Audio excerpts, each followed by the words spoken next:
Shams Medical. Get a consultation from Dr. Shamsur Rahman and Dr. Farashams Homeopath.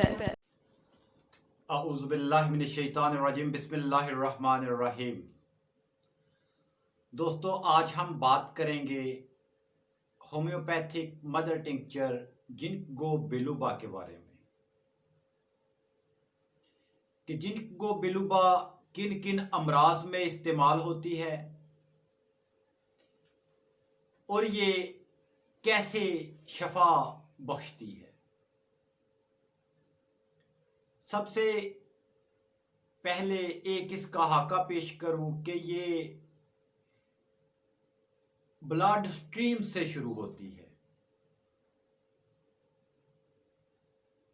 Atherosclerosis में ginkgo बिलुबा एक बेशकीमत दुआ है।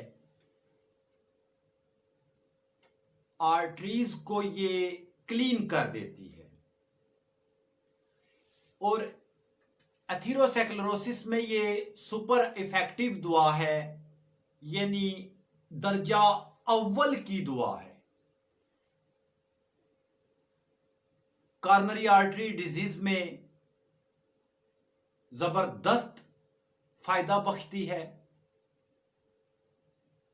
आगे इसकी ना एक मुकम्मल एक तस्वीर बन जाएगी कि कैसे मरीज जो कॉम्प्लिकेटेड केसेस होते हैं जिनमें दो तीन बीमारियां होती हैं और सब के पीछे एक ही रूट काज होता है और कैसे जिनको बिलुबा की तस्वीर नजर आती है और कैसे हम उसको सिलेक्ट करते हैं। वर्टिगो में जब सर चकराता है उसमें भी ये दर्जा अव्वल की दुआ है। कानों में घंटियां बजने की आवाज आए तो उसमें भी दर्जा अव्वल की दुआ है। ये तो इसकी यानी वो अलामात या वो मजमुआ अलामात या वो अमराज हैं जिनमें ये सुपर इफेक्टिव है। अल्जाइमर डिजीज में हाईली इफेक्टिव है। हाइपोथर्मिया में जब बॉडी का टेम्परेचर 98 से कम हो गया हो, जो कि अक्सर पुअर मेटाबॉलिज्म की अलामत माना जाता है। टेम्परेचर 95 तक भी आ जाता है। मरीज अपने आप को ऐसे महसूस करता है जैसे वो हाइपरथर्मिया में महसूस करता है, यानी फीवर में महसूस करता है अपने जिस्म का तोड़ फोड़ दुखन, वैसे ही हाइपोथर्मिया में भी करता है। लेकिन अगर थर्मामीटर के जरिए चेक किया जाए तो टेम्परेचर 95, 96, 97 इस तरह होता है। ये बॉडी में मेटाबॉलिक रेट का जो है कम हो जाने की अलामत है। इसी तरह ये लिबिडो की कमी में इस्तेमाल होती है। पेरिफेरल वैस्कुलर डिजीज में इस्तेमाल होती है।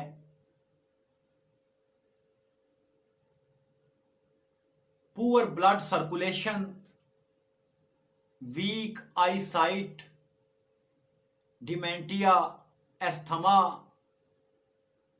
एरेक्टाइल डिसफंक्शन, शिजोफ्रेनिया और सेक्सुअल डेबिलिटी में ये हाईली इफेक्टिव दुआ है।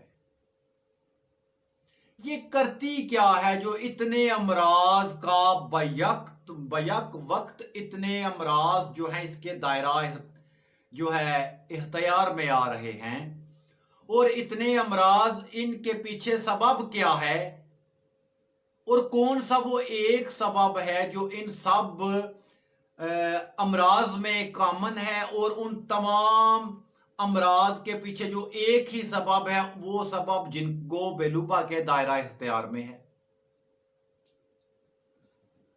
दोस्तों, ये सबसे पहली बात कि ये ब्लड वेसल्स की इलास्टिसिटी को बेहतर करती है। इसके अलावा देखें, अगर किसी मरीज कोई हाइपरटेंशन का मरीज है, उसमें जो उसकी आर्टरीज हैं, ब्लड वेसल्स हैं, वो उनमें तनाव आ चुका है और वही तनाव, वही हाई ब्लड प्रेशर की वजह से उसकी ब्लड स्ट्रीम में है, जो वेसल्स है, ब्लड वेसल्स हैं, उनमें रगड़ की वजह से वो डैमेज होती हैं और उन पे जो है ट्राइग्लाइसराइड्स वगैरह मुंजमद होते हैं। लेकिन उसके पीछे क्या था? इलास्टिसिटी की कमी, ब्लड वेसल्स की इलास्टिसिटी की कमी।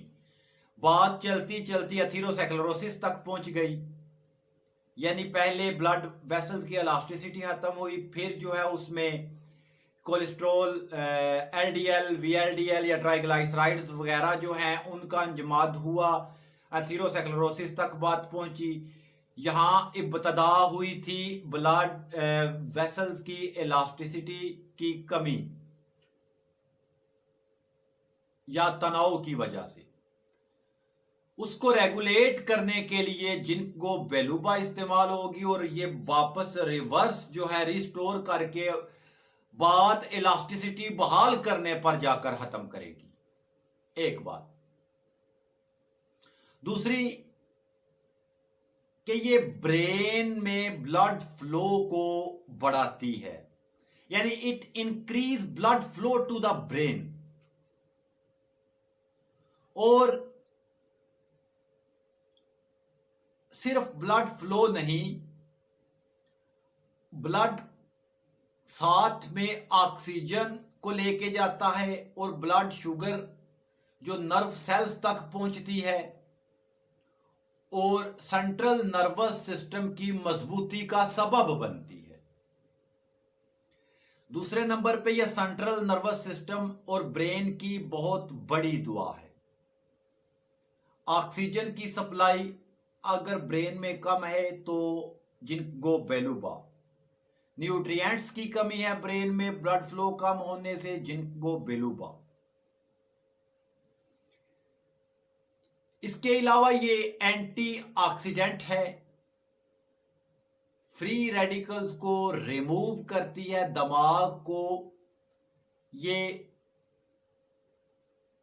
प्रिवेंट करती है, उसकी हिफाजत करती है फ्री रेडिकल से और सेल्स की मेंटेनेंस करती है।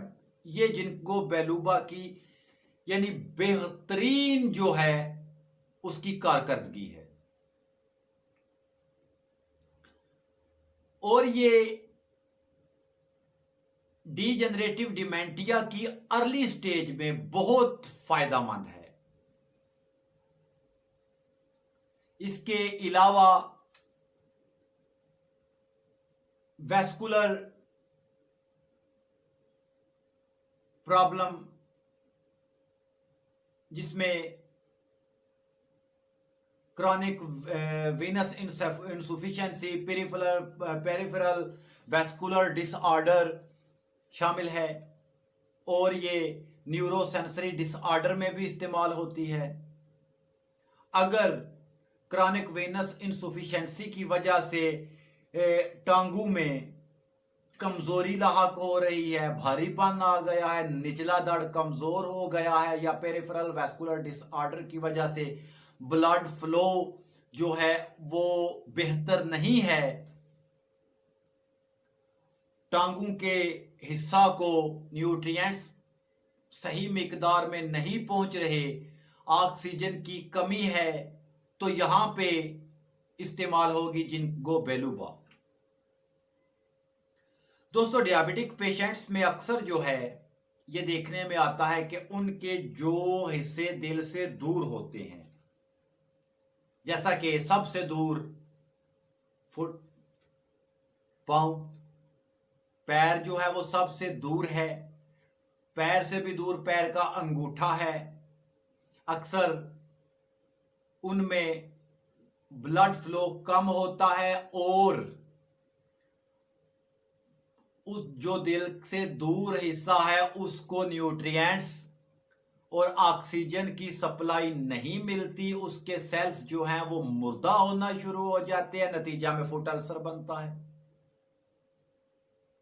ऐसी हालत में या ऐसी हालत से बचने के लिए डियाबिटीज के मरीजों के लिए जिंको बिलोबा जबरदस्त दुआ है। यानी कि ये ब्लड फ्लो को बेहतर करती है और ये न्यूरल टिश्यूज को भी प्रोटेक्ट करती है। इसके अलावा ये दिमाग के स्ट्रक्चर में मौजूद हिप्पोकैम्पस को प्रोटेक्ट करती है। दोस्तों, हिप्पोकैम्पस दिमाग का वो हिस्सा है, ब्रेन का वो हिस्सा है, वो सेल्स का मजमूआ है जो मेमोरी और सीखने में, सूझबूझ में अहम किरदार अदा करता है या उसी की बदौलत होता है, और ये हिप्पोकैम्पस को प्रोटेक्ट करती है। और नर्व्स के अंदर जो है ब्लड फ्लो को बहाल करती है और डिजेनरेशन से बचाती है। इसकी एक बड़ी खूबी जिनको बिलोबा की कि ये पीनस में ब्लड फ्लो को बढ़ा देती है। यानी इसके बढ़ने से, ब्लड फ्लो के बढ़ने से the fire of sexual desire बढ़ जाती है, शहवत बढ़ जाती है, और इरेक्टाइल डिसफंक्शन में ये बहुत मुफीद मानी गई है। दोस्तों, ब्लड फ्लो की कमी की वजह से अगर इरेक्टाइल डिसफंक्शन है या फिर कॉपर की मिकदार कम होने की वजह से इरेक्टाइल डिसफंक्शन है, तो जिनको बिलोबा नाकाबिले फरामोश दुआ है। ये प्रोस्टेट के फ्लूइड को भी बढ़ाती है। प्रोस्टेट ग्लैंड के फ्लूइड को बढ़ाकर पेनिस के अंदर, यूरेथ्रा के अंदर लुब्रिकेशन को बेहतर करती है। यानी दिमाग से नर्वस सिस्टम, यानी ब्लड स्ट्रीम से दिमाग, दिमाग से नर्वस सिस्टम और रिप्रोडक्टिव सिस्टम तक इसका असर, और टांगू तक इसका असर जो है वो मुफीद है, माना गया है। ये दिमाग के अंदर न्यूरोट्रांसमीटर्स की मिकदार को भी बढ़ाती है, जो जिंदगी के लिए बहुत अहम किरदार अदा करते हैं। दोस्तों, एक इसकी खूबी ये भी है कि ये ब्लड थिनर है। ब्लड थिनर है, डीवीटी यानी डीप वेनस थ्रोम्बस उसमें मुफीद है। अगर ब्लड का क्लॉट बन गया है किसी गहरी वेन के अंदर और उसकी वजह से कॉम्प्लिकेशंस पैदा हो गई हैं, तो उसकी दुआ के साथ जिनको बिलोबा को कभी फरामोश नहीं किया जा सकता। वेरिकोस वेन में ये जबरदस्त मुफीद है। टेस्टिस के अंदर अगर ब्लॉकेज हो गई है,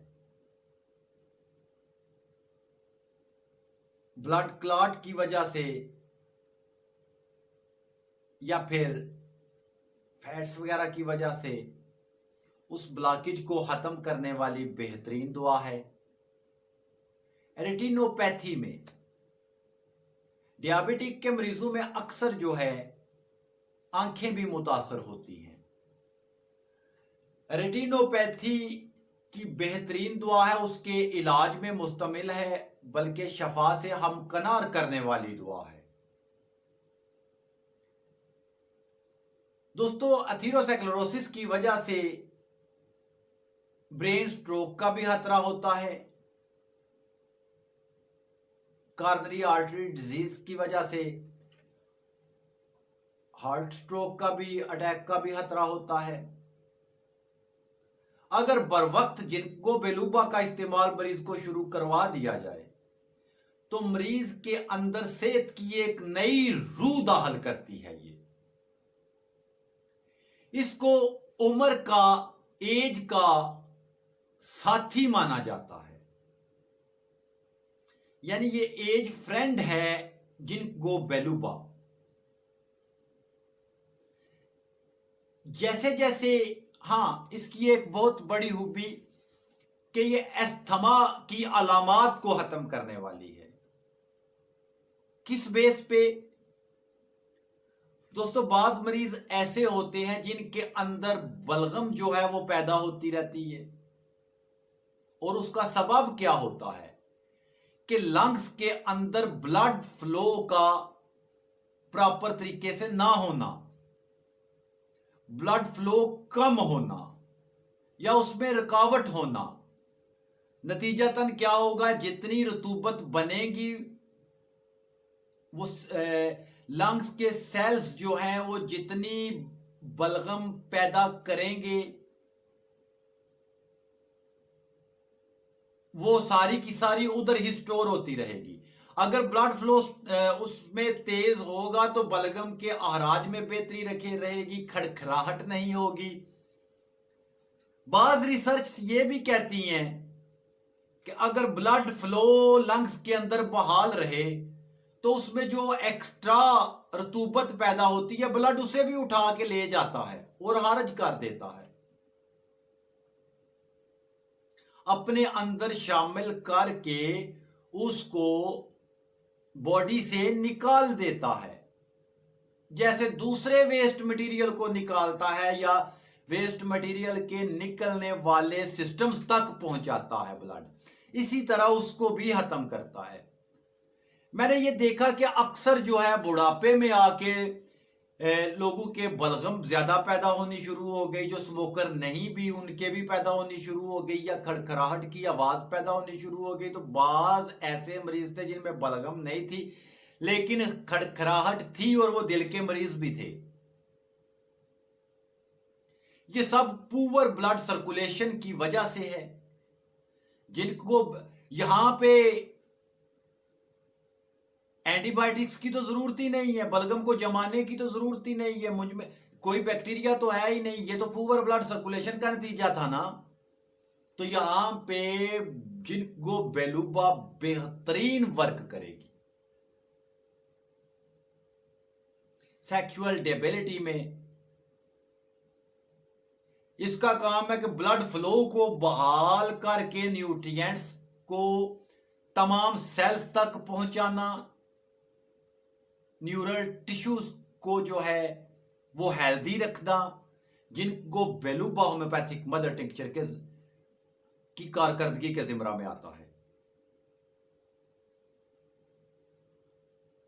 इसकी मिकदार खुराक पे आते हैं। दोस्तों, इसकी मिकदार खुराक 30 से 40 ड्रॉप्स दिन में 3 मरतबा, यानी टोटल दिन में 90 से 120 ड्रॉप्स। खाना खाने से 15 से 20 मिनट पहले। और इसकी मुआवन अद्वियात भी हैं, जैसा कि ब्रेन में बकूपा म्यूनिरी है, अश्वगंधा है, इसी तरह सेक्सुअल डेबिलिटी में इसकी मुआवन अद्वियात हैं, अस्थमा में इसकी मुआवन अद्वियात हैं, वेरिकोस में इसकी मुआवन अद्वियात हैं, क्रॉनिक वीनस इनसफिशिएंसी में इसकी अलहदा से मुआवन अद्वियात हैं।